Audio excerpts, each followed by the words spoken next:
Hello guys, I have a very exciting video coming up today because we are finally going to talk about ALG, aka Absolute Linguistic Nonsense. Wait. Oh, no, that's actually automatic language growth. My bad. If you don't know what ALG is, perfect. This video is for you. And if you do know what it is, we're gonna look at the science behind it and whether it actually holds up. But judging by the length of this video, let's just say I've got some thoughts.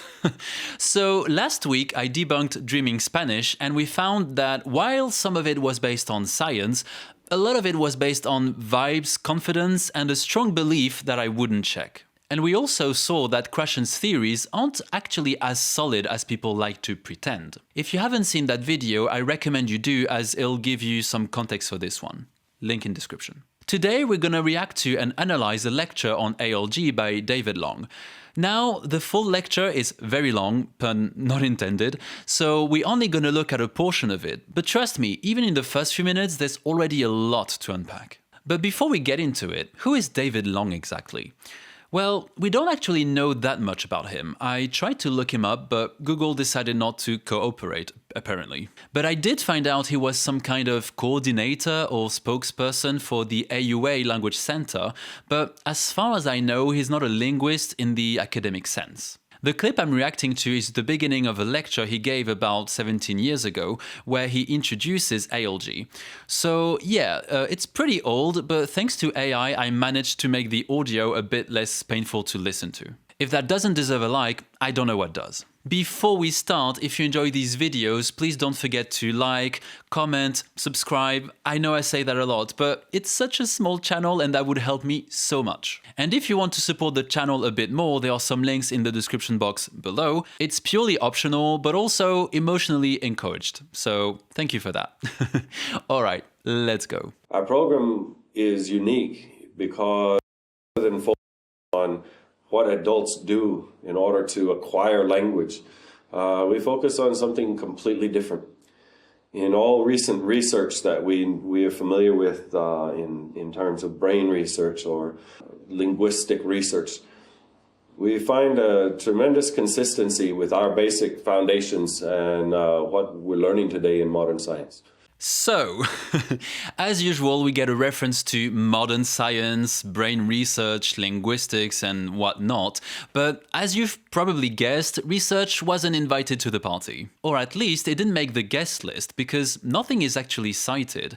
No studies, no names, no data, just the claim that ALG aligns with research. And that's a problem because saying this is supported by science without showing any evidence isn't really an argument, it's more of an appeal to authority, so we're off to a great start. Now, to be fair, ALG does draw on ideas that exist in linguistics, especially input-based approaches, but the method itself doesn't really seem to be backed by a strong body of peer-reviewed or controlled research, or at least none that I could find.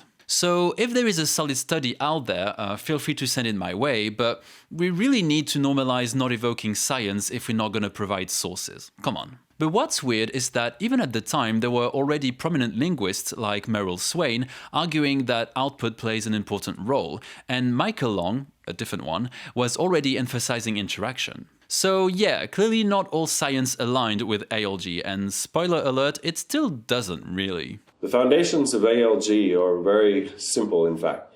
We believe that adults, in fact, can learn like children.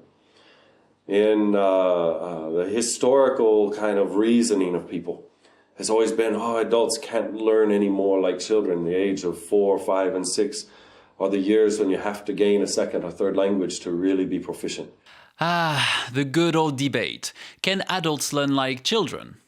Well, first of all, if your point is that adults can learn through comprehensible input, fine, that's actually a reasonable and defensible claim. But learning like a child is a much stronger statement and a much harder one to defend, especially if you equate getting tons of comprehensible input with learning like a child. Because children don't just sit there and listen. They learn their first language in a very specific environment with constant interaction, simplified speech, gestures, feedback, corrections. Everything is adapted to them. And crucially, they're not just listening, they're constantly pushed to speak.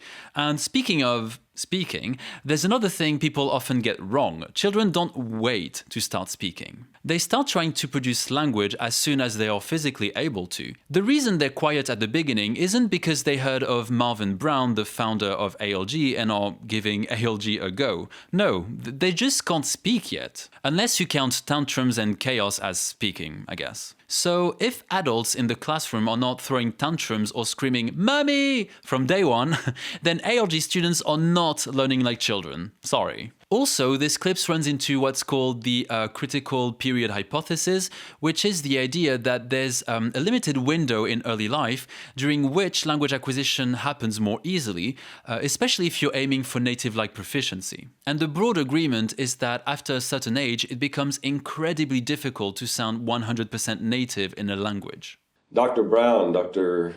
J. Marvin Brown, began ALG when he realized that through years and years of practice, no matter how much the adult practiced, no matter what the background of that adult was, they never could achieve anything close to what the young child could do.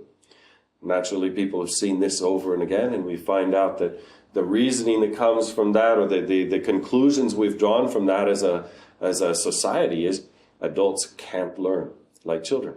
Right, so first of all, yes, Marvin Brown was a doctor, but not in second language acquisition. His background was in Thai linguistics and its history. That's not to say he couldn't talk about language learning, obviously he could, but mentioning the title doctor here does kind of give his method more authority than it might actually have, especially when the method itself doesn't seem to be backed by controlled research. Anyway, we're told that no matter how much adults practice, they could never achieve anything close to what children do. But based on what? Because right now, this sounds like trust me bro research, and we don't like that here. We don't know what kind of learning environments these adults were in. Were they getting meaningful input? Were they interacting with the language? Or were they just sitting in a classroom doing drills? Because if it's the latter, I mean, yeah, that's not exactly a method known for producing miracles. And the way he brings up society's opinion feels a bit convenient to me, because I don't think most people are walking around saying, I can't learn like a child. They usually say things like, I'm too old, or I'm bad at languages, so it feels like he's taking that general idea and reshaping it into something that fits his argument. I mean, maybe I'm just nitpicking too much, but also I didn't come here to not nitpick. But I guess let me know what you think in the comments. Dr. Brown looked at that conclusion, and through the research of men like Stephen Krashen and many others, realized that there were some problems in that reasoning that adults can't learn like children. May not be the case at all. The reasoning went something like this. Here are children, young children gain a second language or third language. They become proficient or very fluent in a short amount of time. Adults trying to gain that same language never become proficient and take as long as a lifetime and achieve much less results. The reasoning seemed to be faulty in that what children do and what adults do are completely different things. And so Dr. Brown decided to design a program based on the idea that adults need to do what children do in order to gain the same results in a second language acquisition. That's what ALG is. The ALG is the product of that determination.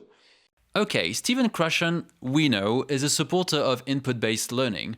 However, who are the many others he's talking about? At least a few names would have been useful. Now, regarding this idea that children become fluent quickly, define quickly, because from what we know about first language acquisition, children take years to fully acquire a language. It's not some fast process. But if that's quick for you, I'd hate to see slow. And when people say children become fluent quickly, we also need to define fluent, because children are fluent, sure, but their world is still very limited. Their conversations are basically about dinosaurs, snacks, or whatever kids talk about these days. So when people compare children and adults, they're not really talking about the same level of fluency. I mean, I like to think that I'm probably more fluent than an 11-year-old, arguably. Now, on the flip side, the idea that adults never become proficient is just weird. Adults can absolutely reach high levels of fluency, sometimes quite quickly, and in many cases they're actually more efficient than children if you compare the number of hours they put in. Because comparing years isn't really fair. Children are exposed to language all day, every day, whereas adults might practice for an hour or two, if that. Yeah, David's comparison just feels a bit off. Children don't learn that quickly and adults don't necessarily fail. So I'm a bit confused by the logic here, because the explanation we're given is basically that adults don't get the same results as children because they're not doing what children do. And to me, that just feels like a jump to conclusion. Everyone comes to language learning with some goals in mind. I think everyone wants to speak. Most people, or maybe not most, but many, want to learn to read and, of course, to write. If we look at these abilities, we say, yeah, we're learning a second language to speak and read, or to read and write, or to write, or to speak and read and write. This is common everywhere. The idea that adults must try in order to be proficient, practice makes perfect is the old concept, if you will, is what most language programs are actually based on. Conversational English always seems to focus on how do you say it correctly. And it creates many, many problems for the student, not the least of which is a fear of saying it wrong. The self-consciousness and the tenseness of that kind of a setting that we've often, if we've gone through that process of trying to learn the right thing and remember the right thing, then go out and practice the right thing, is very strenuous. And in all of modern research and psychological research, no one claims that that sort of stress is helpful in the learning process. I actually agree with the beginning here. Most people do have goals when they're learning a language, but the rest isn't necessarily true, at least not in my experience. When it comes to teaching, or at least the way I was trained and the way I teach, the goal is to give students opportunities to get familiar with the language and play with it. And yes, we do look at the proper way to say things, but I'm not sure why that would automatically lead to a fear of saying things wrong. I'm not saying that has never happened in the history of teaching, of course. Some people have had negative experiences with language teachers, and that's not great. But in teacher training, we're very familiar with something called the affective filter hypothesis, which basically says that learners acquire language more effectively when they are relaxed and not under stress. Which makes sense, I think, and there are a lot of ways to create that kind of environment in a classroom. When I teach, I always make it clear that mistakes are part of the process. They're basically inevitable. And in my opinion, they shouldn't be taken so seriously, so I like to turn them into something light-hearted and funny. I still remember that Portuguese class where I was teaching the difference between pão and pau, and then I said, "So guys, at the bakery, are we ordering bread or boners?" The students couldn't stop laughing, and neither could I, because I clearly have the sense of humor of a 10-year-old. There are obviously other ways to create a relaxed atmosphere, but humor is my personal favorite. So no, formal teaching isn't inherently fear-inducing. It really depends on how it's done. Now, to be fair, there is definitely something to say about exams. Those can absolutely be stressful for students and honestly for teachers as well. Trust me, no one is having a great time in an exam room. But that doesn't mean the entire learning process is stressful, and not all adults learn languages to pass exams anyway. So when we look at the goal, it's important that we understand how to achieve the goal we're seeking to achieve. If you ask a writer, how do I become a very good writer? Everywhere in the world, the writer would say, read a lot. So here we have a case where input produces output. This one is an interesting example because at first I was like, yeah, that makes sense. But then I thought, okay, let's actually ask people who write. So I checked Reddit, and yeah, people do say things like read a lot, but they also say things like write a lot, practice, actually do the thing, even read about writing. So the theory, if you will. So it's not just input. The writers have spoken and they all seem to agree that both input and output are important. So his analogy kind of backfires here. Our program of over 20 years has shown many students, many cases where with large amounts of understanding, the experiences, the activities that go on, they're able to have an output that's both natural and fluent and very easily to understood. And the whole aspect of practice is completely lost in this program. This puts the student at ease. We're not required to test them. All we're required to do as an organization, as a program here, is provide the students with the right kind of input so they understand. I mean, putting all the scientific claims aside, this program actually doesn't sound so bad. From what I found, it's basically teachers acting out scenes, using gestures, visuals, everything to make language understandable without translation. If I could find a Japanese program like that, I'd sell my left kidney. But I got curious about something and I don't know, I just needed to know what David's Thai was like because clearly he's tested the method himself. And I don't speak Thai myself, so I just went on Reddit, and according to Reddit, people consider his Thai to not be natural. Whoops. Now, I don't want to turn this into a personal attack, but at the same time, if you're promoting a method that's supposed to produce natural and fluent language, you'd kind of expect to see some clear evidence of that, at least from the person promoting that program. Take Matt versus Japan, for example. Whether you agree with his approach or not, at least he's clearly fluent. Also, that whole natural thing is a little weird sometimes. ALG is all about learning the natural way, as if natural automatically meant better. But you know what else is natural? Poison, aging, diseases, being monolingual, being straight.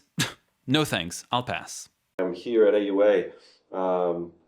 We are thinking about producing the best speakers possible. We're looking about becoming fluent in reading and writing, but there's an order here that must be made right. The common order in second language programs seems to be starting with an alphabet, learn to read and write, and then to practice words and practice and practice and practice until we build up enough vocabulary to form sentences and so on. And the idea is that forms the basis for second language use. In our experience, the opposite is true. Our experience is that when we provide the student with large amounts of understanding, that forms the basis for all these other things to develop in a natural way.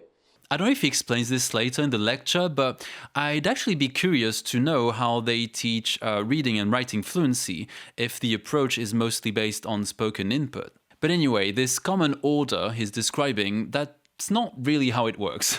Yes, we do teach things like the alphabet, pronunciation, vocabulary, but it's not like we do only that first and then eventually introduce input at the end. In practice, lessons are usually structured around a different logic. You start with passive skills like listening or reading, and then move on to active skills like speaking and writing. If you want your students to speak, they need to hear the language first. Otherwise, what are they supposed to say? As teachers, we're aware of that, and speaking a second language is already intimidating enough, so on top of creating a relaxed atmosphere, you also need to give students enough exposure so they can build confidence before producing anything. So yeah, I'm not entirely sure what he's talking about here. Maybe he's describing older teaching methods because this lecture is from around 2008, and that's not really how things are done now. Alright, that's all I have for you today. I hope you enjoyed it, as usual, and if you'd like a part 2, because there's still a lot to unpack, I'll consider it, but only if this video gets 80 likes. How about that? If you've watched the video till the end, first of all, thank you so much, and second of all, please comment below with a random string of emoji, just to confuse the hell out of everyone. Anyway, I will see you later, bye bye!